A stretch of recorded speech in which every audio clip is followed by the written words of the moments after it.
अब हमारी भारत जोड़ो न्याय यात्रा बिहार से निकलेगी। आपसे मिलने का मौका मिलेगा, आपसे बातचीत करने का मौका मिलेगा। ये हमने भारत जोड़ो यात्रा 1 साल पहले की। कन्याकुमारी से कश्मीर तक चले 4000 किलोमीटर, हर रोज 20, 25, 30 किलोमीटर चलते थे 6 बजे उठकर, और लाखों लोग हमारे साथ चले।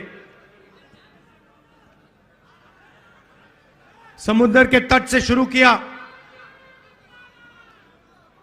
हिमालय तक पहुंच गए, पूरा देश देखने को मिला।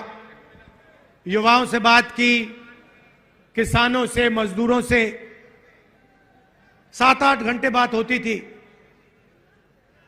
अलग अलग लोगों से बात होती थी। और फिर शाम को 15-20 मिनट ऐसे हम अपनी बात रखते थे। लोगों ने हमसे पूछा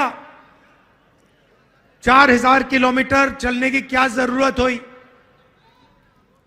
कहा कि देखिए राहुल जी,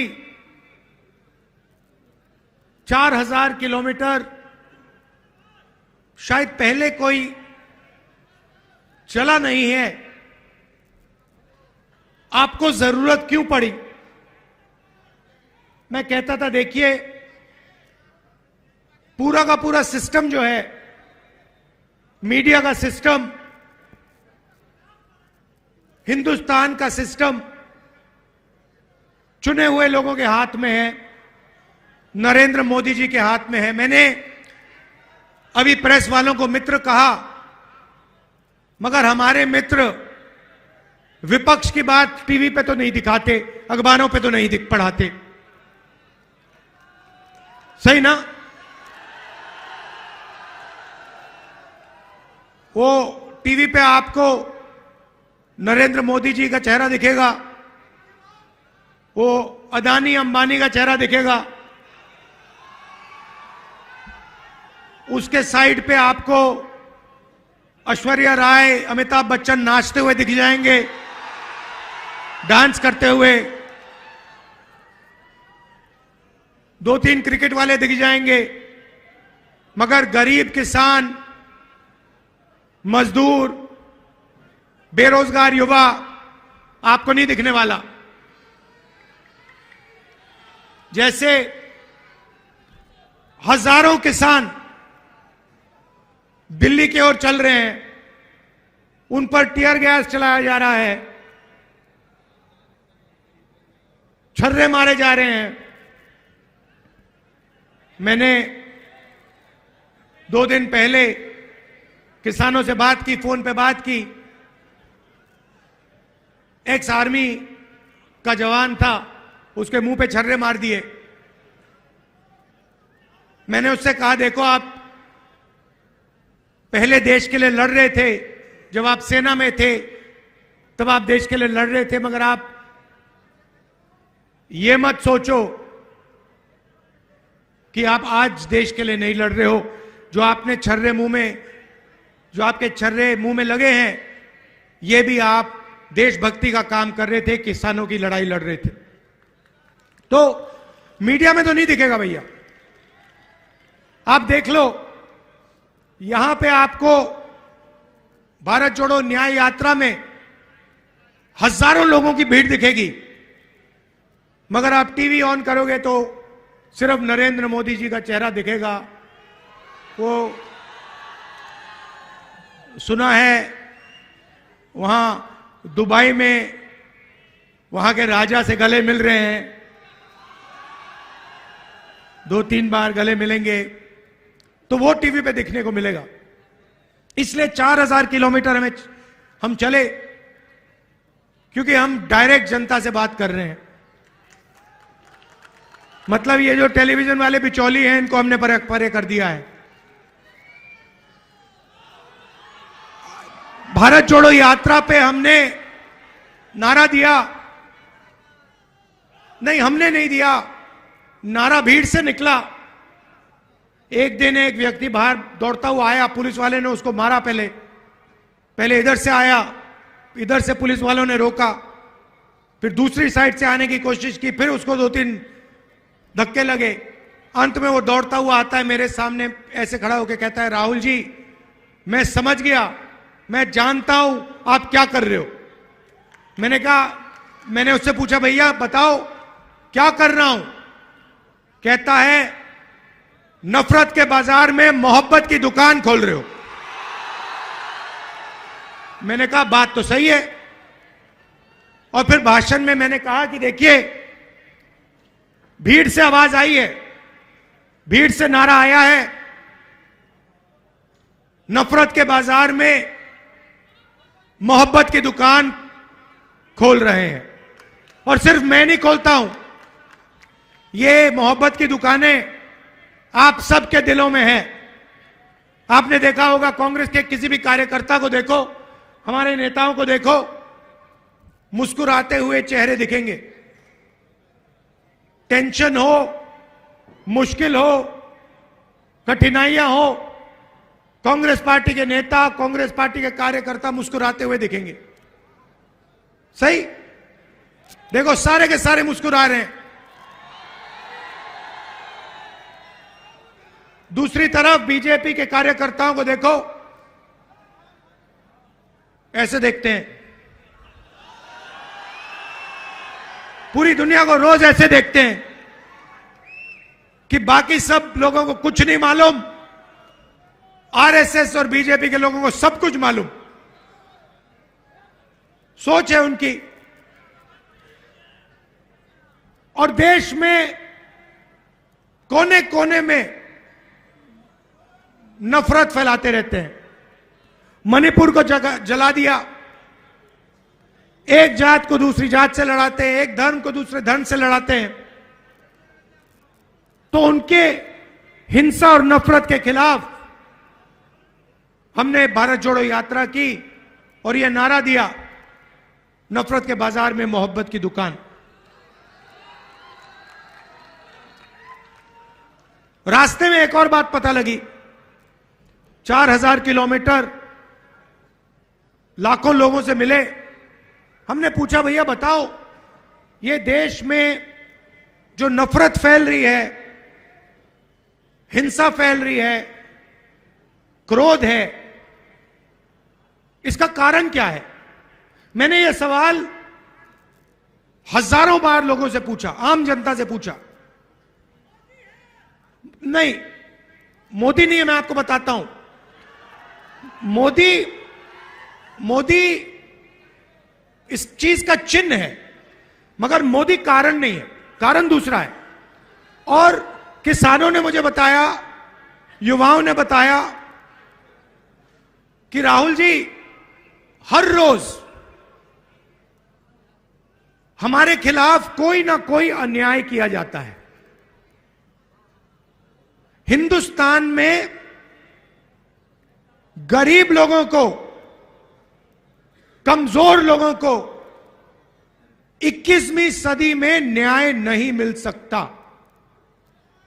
और इसका नतीजा नफरत और हिंसा है। और यह बिल्कुल सही बात है।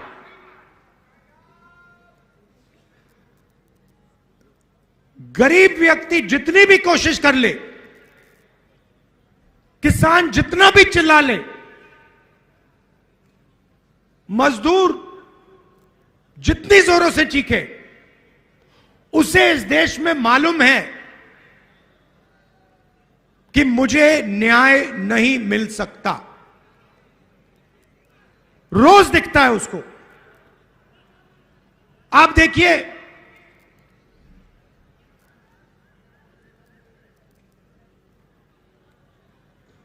सबसे अमीर लोगों का नरेंद्र मोदी जी ने 14 लाख करोड़ रुपया कर्जा माफ किया है। 14 लाख करोड़ रुपया।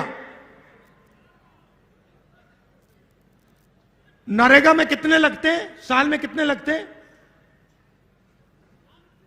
कितने? हाउ मच नरेगा का एक साल?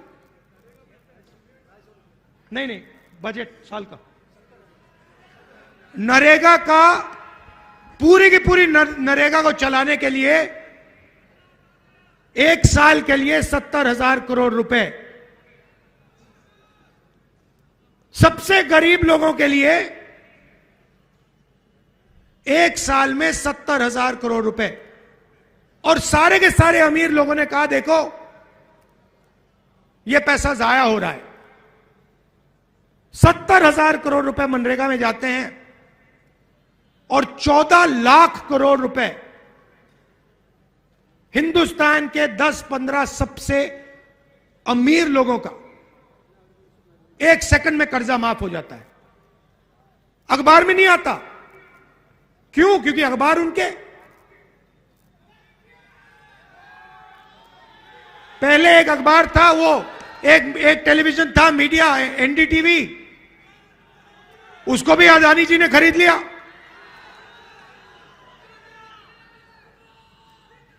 तो जहां भी आप देखें, किसानों की ओर देखो, युवाओं की ओर देखो, मजदूरों की ओर देखो, आपको अन्याय या अन्याय दिखेगा। 21वीं सदी है। आर्थिक अन्याय, 40 साल से सबसे ज्यादा बेरोजगारी। ये हमारे सारे युवा ये टेलीफोन लिए घूमते हैं, ये चाइना में बनता है। इसका फायदा चाइना के युवाओं को मिलता है, रोजगार वो ले जाते हैं। और होता क्या है, चाइना का माल हिंदुस्तान के 10-15 अरबपति यहां बेचते हैं। चाइना के युवाओं को फायदा होता है, चाइना की कंपनियों को फायदा होता है, और हमारे यहां 10-15 अरबपतियों को फायदा होता है। और जो छोटे व्यापारी हैं, स्मॉल मीडियम बिजनेस वाले हैं, छोटे कारखाने चलाते हैं, उनके लिए क्या? उनके लिए जीएसटी, उनके लिए नोटबंदी, खत्म कर दिया सबको। आप किसी से पूछ लीजिए, यहां पे इंडस्ट्री हुआ करती थी, सारी की सारी बंद हो गई। बिहार के लोग बाकी प्रदेशों में जाके मजदूरी करते हैं, कॉन्ट्रैक्ट लेबर का काम करते हैं। यहां पे 4 लाख शिक्षा के मजदूरी कर रहे हैं, कॉन्ट्रैक्ट पे हैं, उनको एक दिन में निकाला जा सकता है। तो ये आपको सब जगह दिखेगा।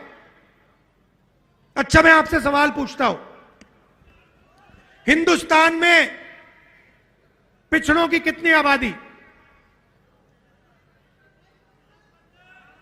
कितनी? 50%। ठीक है। दलितों की कितनी आबादी? 15%।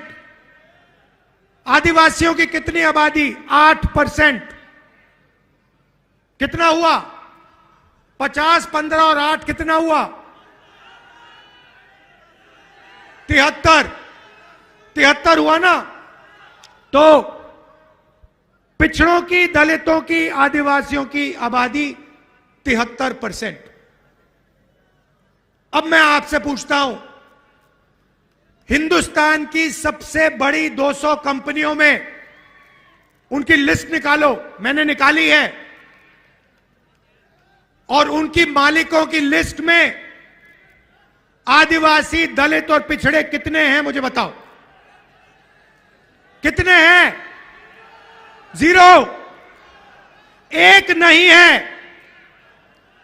चलो छोड़ो, ये बताओ उनकी सीनियर मैनेजमेंट में कितने हैं? 0। अच्छा बताओ, मीडिया की कंपनी के मालिक ओबीसी, दलित, आदिवासी कितने? 0।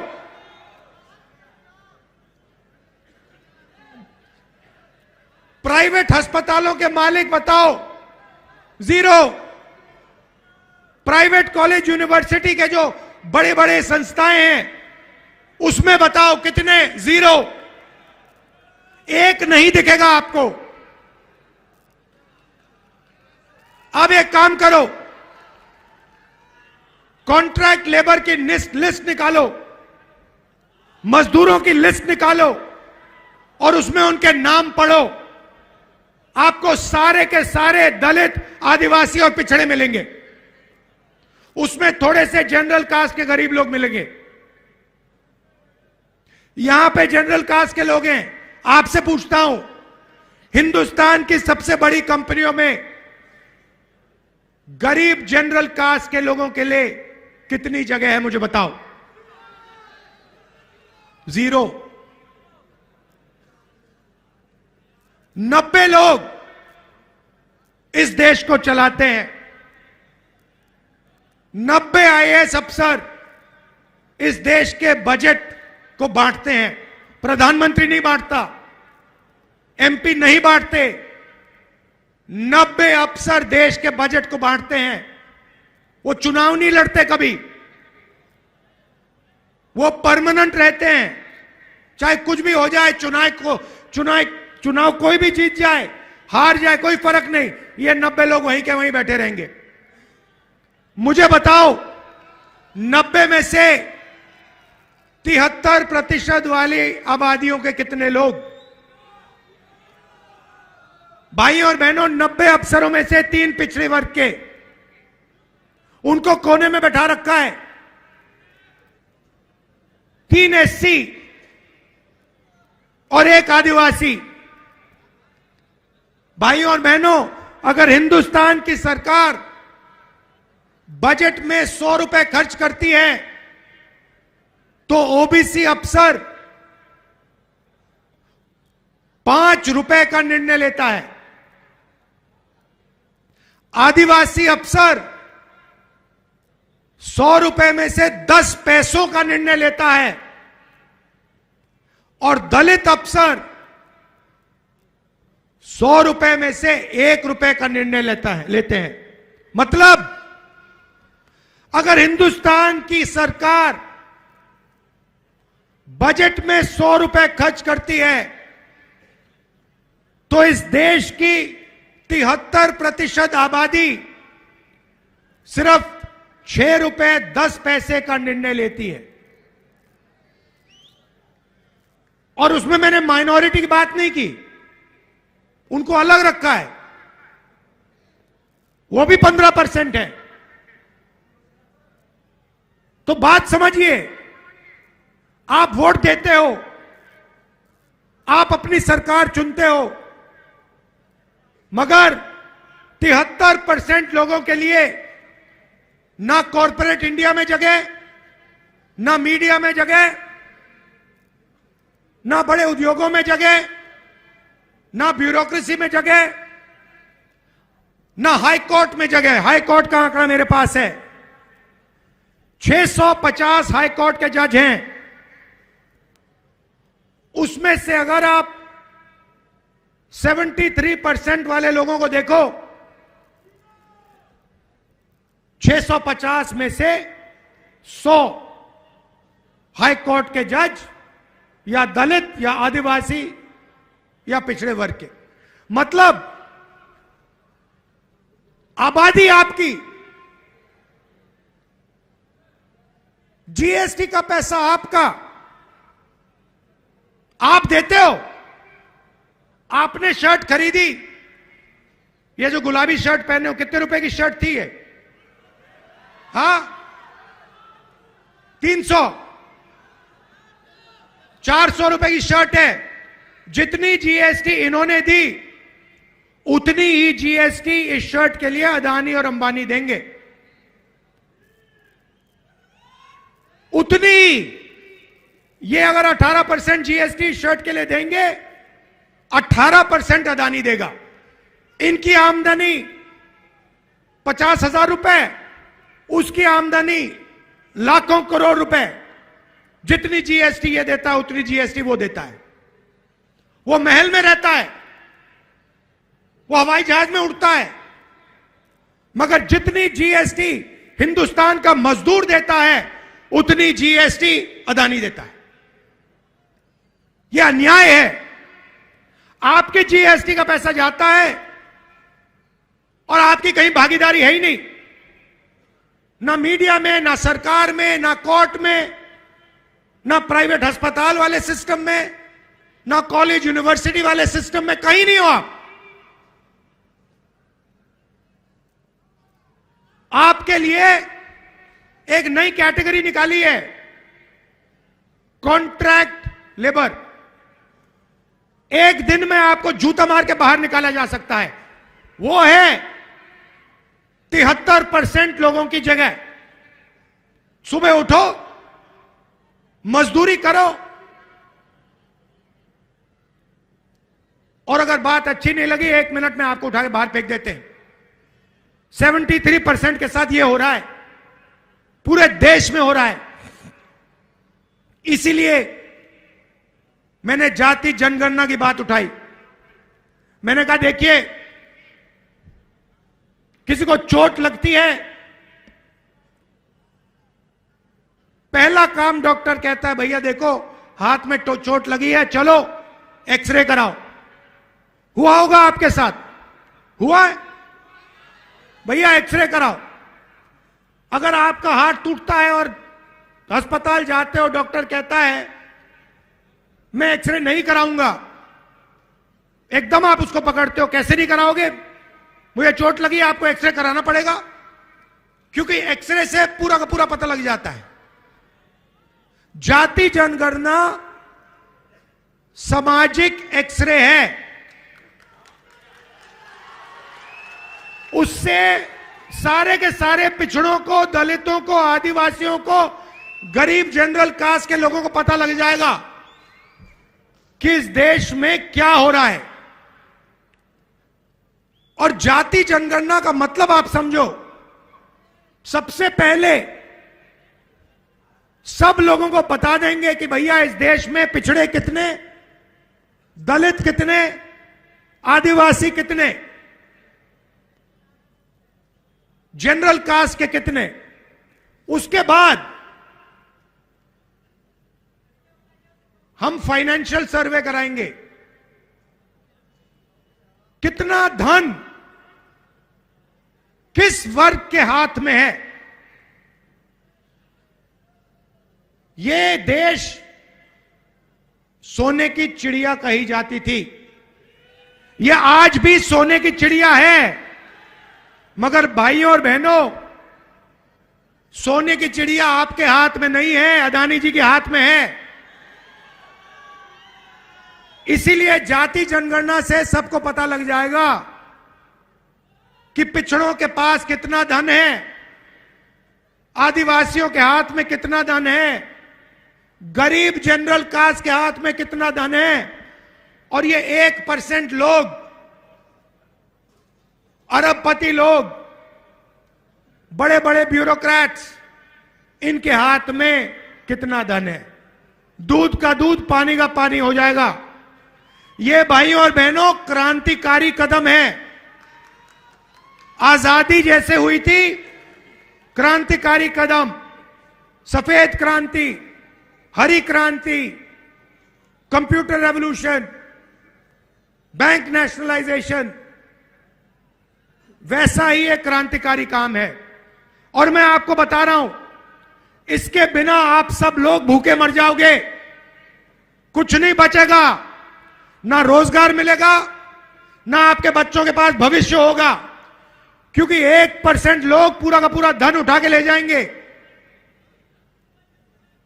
इसीलिए मैं कह रहा हूं, सामाजिक न्याय का अगला कदम जाति जनगणना है, और कांग्रेस पार्टी इस काम को करके दिखा देगी। कुछ ही दिन पहले हमने एक ऐतिहासिक कदम उठाया। पहली बार हिंदुस्तान की हिस्ट्री में हमने कहा कि हिंदुस्तान के किसानों को हम लीगल गारंटी दे के एमएसपी देंगे। कानूनी गारंटी वाली एमएसपी कांग्रेस पार्टी हिंदुस्तान के हर किसान को देने जा रही है। ऐतिहासिक काम है।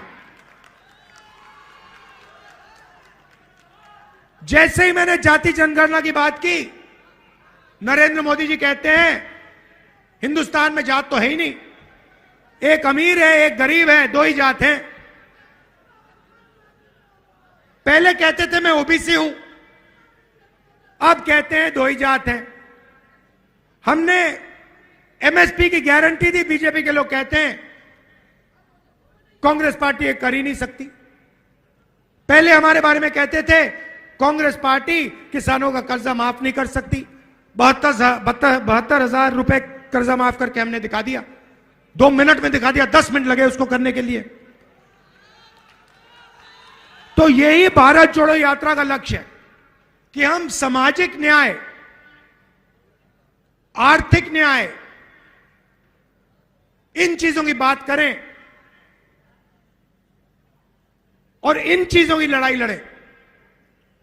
बीजेपी ने राम मंदिर का उद्घाटन किया, देखा आपने?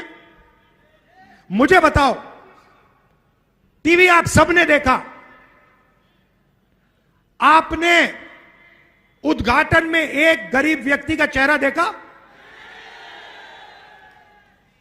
अंबानी दिखे, अदानी दिखे, अमिताभ बच्चन दिखे, नरेंद्र मोदी दिखे, हिंदुस्तान के सारे अरबपति दिखे, किसान दिखा, मजदूर दिखा, बेरोजगार युवा दिखा?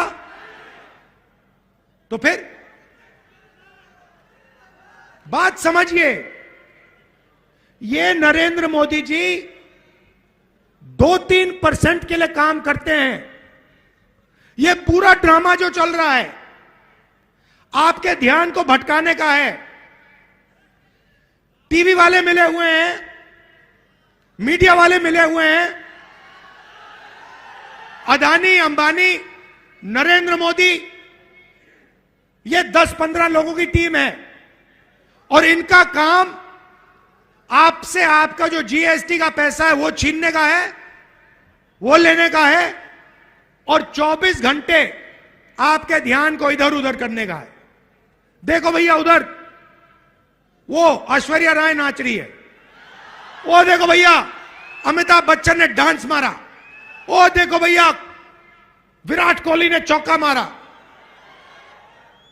ओ भैया देखो पाकिस्तान में लड़ाई हो गई, ओ देखो चाइना में ये हो रहा है। मगर हिंदुस्तान में कितनी बेरोजगारी है उसके बारे में नहीं बोलेंगे, जीएसटी का पैसा कहां जा रहा है उसके बारे में नहीं बोलेंगे, जाति जनगणना उसके बारे में नहीं बोलेंगे, किसान की एमएसपी उसके बारे में नहीं बोलेंगे, कॉन्ट्रैक्ट लेबर उसके बारे में नहीं बोलेंगे। कभी नहीं दिखेगा मीडिया पे, दिख ही नहीं सकता, वो आपका है ही नहीं, वो आपका है ही नहीं।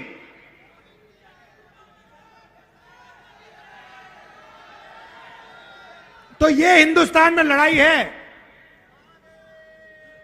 ये लड़ाई हिंदुस्तान में। एक तरफ 99% लोग, उसमें 50% पिछड़े लोग, 15% दलित, गरीब जनरल कास्ट के लोग, आदिवासी, माइनॉरिटी, ये सब। और दूसरी तरफ चुने हुए अरबपति, नरेंद्र मोदी, मीडिया। इसीलिए हमने भारत जोड़ो यात्रा में न्याय शब्द जोड़ दिया।